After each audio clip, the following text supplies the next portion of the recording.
Hey everybody, it's Mr. Carr again. Today we're going to be looking at 7.5 day one. Today is going to be introducing what's called parametric equations. And then eventually we'll talk about solving problems related to our motion of projectiles is the idea. Okay, so what do we mean by a parametric equation?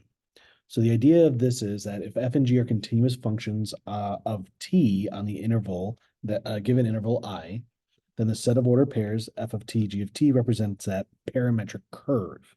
So the idea is that we're representing all the x values and all the y values as their own individual functions here. Okay, so that's what we're trying to show with this. So that means when I look at this scenario, so we want to sketch the curve created by x equals t squared minus 1 and y equals t over 4 plus 2, okay, over the interval of -3 to 3 specifically. So when graphing these, you have to create a table over that defined interval. So that's why I'm going to do a table going from -3 to a +3 like this. So remember, what we're doing is we're doing x or t squared minus 1 is all the x values. So that's going to be here, t squared minus 1. The y value is t over 4 plus 2. So this is t divided by 4 plus 2. So that's what I'm going to do in each of these cases here. So if I do -3 squared is +9 minus 1 is 8. Then I do -2 squared is +4 minus 1 is a 3. -1 squared is 1 minus 1 is 0. And then 0 squared minus 1 is a -1. 1 squared minus 1 is a 0 again. 2 squared is 4 minus 1 is 3. 3 squared is 9 minus 1 is 8. Then I go through and do the same thing with my y values. So -3 divided by 4 plus 2 is going to give me 1 and 1/4. Then I'm going to get 1 and 1/2, 1 and 3/4, 2, 2 and a fourth, 2 and a half, and 2 and 3/4. Okay. So what these mean is we are going to plot out all of these points to see what we get. So we'll start at the right here, 8 and 1/4. So that's going to put me at 8, 1 and 1/4 will be about right here. Okay, my next point is at 3 and 1 and 1/2. So 1, 2, 3, 1.5 is about right here. 0, 1 and 3/4. So 0, 1 and 3/4. Just a little bit higher there. -1, or sorry, 0, -1, it goes up to 2 right there. And then the next one is going to be 0 and then 2 and a fourth.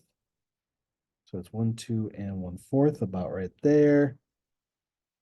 Okay, and then it's going to be at 3, 1, 2, 3, 1, 2.5, and then 8, 2 and 3/4. So it does a little bit higher. So when we do our parametric graphs like this, then we want to make sure that we're kind of doing it. If I'm starting at -3 here, it's going to follow that as like a direction. So I'm going to draw a little arrow here to show that the path of this curve. Okay, and so the same thing is going to happen in each case. So I'm just going to connect all these dots, and it's going to curve around in this order like this. Okay, so a parametric curve looks like that. So over the course of time, my x and y values are following this path is the idea. Notice that it's a parabola, it's a sideways looking parabola there. Okay, for my next one, similar idea. I want to sketch this curve on the interval of -5 to 5. So again, I'm going to do the same exact thing. We have our x is being defined by t squared over 4 minus 1. Y is being defined as t over 5 plus 2. So that means when I do that, I'm just going to set up with those, I'm going to set up my table here by plugging in all those x and y values. Okay, so -5 goes in, so this is going to be, I'm just going to go through, like basically again, I'm going to do t squared divided by 4 minus 1. So -5 squared is +25 over 4 minus 1 is going to give me 21/4. Okay, I'm going to get a 3 here. So I'm just going to go through and just write them all down. But again, what I'm doing is these operations, t squared divided by 4 minus 1. So this will be a 3, this will be 5/4, 0, -3/4. 0 is going to get to a -1. And then 1 will be a -3/4. 0 again, 5/4, 3, and 21/4. when I do this for the y values, that is going to be t divided by 5 plus 2. So -5 divided by 5 is -1 plus 2 is 1, and so on. I'm going to go, this will be 6/5, 7/5, 8/5, 9/5. This will be 2. Oops. This will be a 2 here. 11/5. Not quite lining up here. Let me change that up a little bit.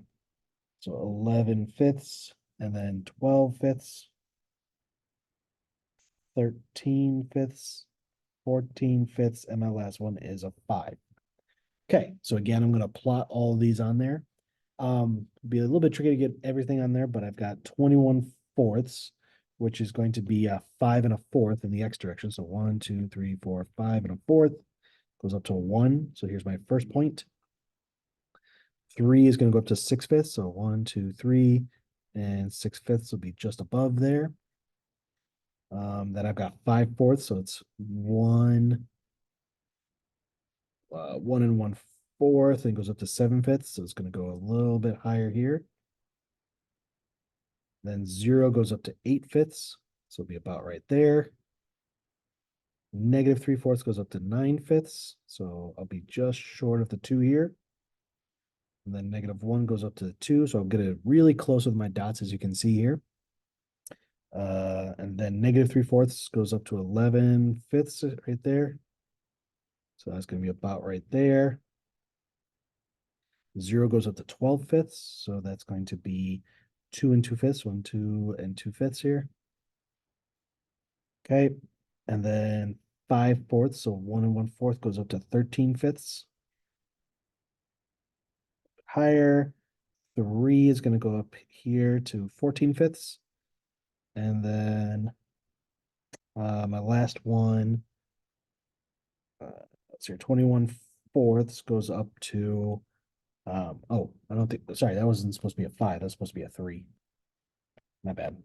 Okay, I'll go up to a 3 right here. So it'll go up to 3. So just like last time, I need to draw a direction on these parametric curves. So it's going this way. And then it's getting a little bit shorter every time. So obviously I can't quite draw those arrows.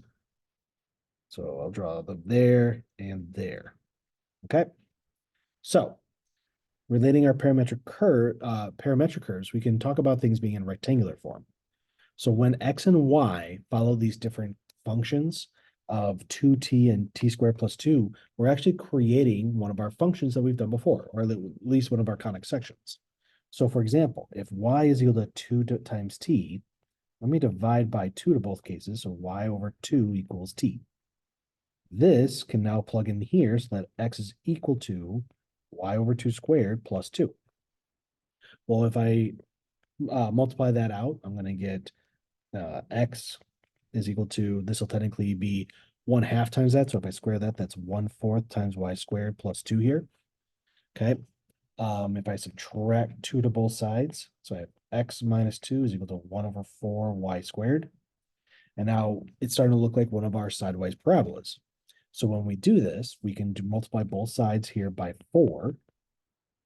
So I have 4 times x minus 2 is equal to y squared, which means I have a sideways parabola that has a center based on these two values here. My center is at 2, 0.